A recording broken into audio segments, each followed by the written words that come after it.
Hello people of the worldwide internet, my name is AgentDeth, and today I'm reviewing one of the most well-known classic video game consoles of all time, arguably one of the best, the 16-bit Sega Genesis.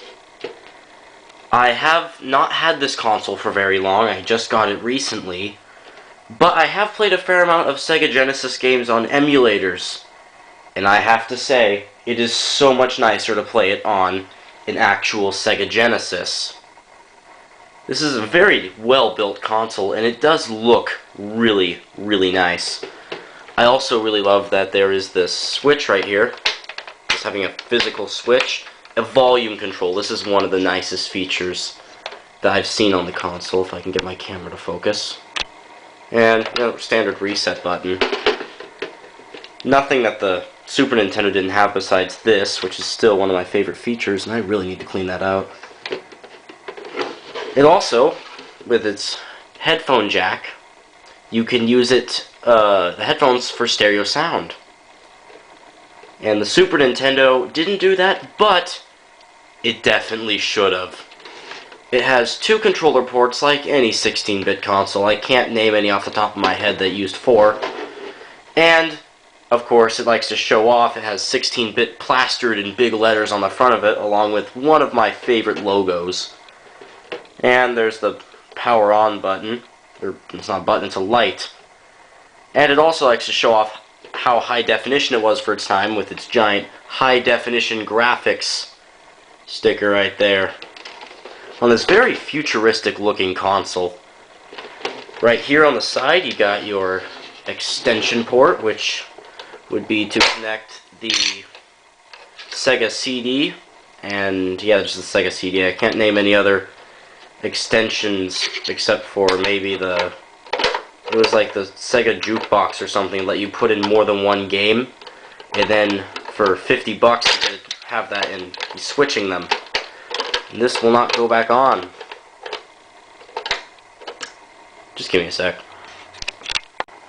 The Sega Genesis had pretty standard audio-video cables and AC adapter for its time. This is the adapter. It's one of those big brick ones that honestly I hate.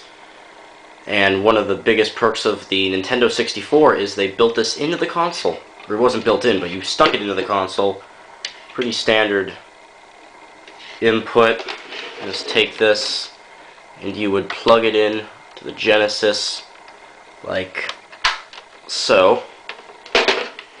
Just move this now. The video and audio cable was a bit weird. It's shaped like this. I totally thought this was an S-Video cable that was giant when I first got it. Thought I had a modded for S-Video Sega Genesis, and you insert this by just lining up this little thing on here. You can't really see it. It says top. And you just line that up with the top of the thing and plug it in. And it outputs, let me grab it. Outputs video and mono audio. However, you can use stereo audio with a TV on the Sega Genesis with this cord. One end is a headphone jack. The other would be left and right audio. This is extremely useful for if you want to play your Sega Genesis with really high definition audio. Just plug that in the front, just kind of string it back there, and boom! You're playing your Sega Genesis with stereo audio. On top of being a generally awesome system, it had a pretty nice controller. I don't really like this layout as much as I like the Super Nintendo's 4 buttons. The D-pad was definitely nice with its 8 directions on it. Start button's a little bit odd, and there's no select button at all, which, there being only 3 buttons, makes it very hard to play games like Mortal Kombat 2, which you'd have to press the start button to change between punches and kicks unless you got the 6-button controller that I do not have. Genesis games came in these very nice cases. I got this one for $10. It's Mortal Kombat 2. Keeps your games nice and safe, stores them well, and they look really nice on a shelf. Sega Genesis games are really easy to insert. You just pop them in, flip it on, it was already on to begin with, and then there's no reject thing in there like the Super Nintendo has. You just have to pull it flat out. This is the Sega Genesis 6-pack. First Genesis cart I ever got. Overall, the 16-bit Sega Genesis is a must-have for any classic game collector. With its nice-ish controller, it's easy to insert and find games. Genesis games tend to be pretty cheap. And just the overall style of the Genesis makes it beautiful. It's a very functional device. And it just looks beautiful. And sounds beautiful if you're playing it with stereo audio.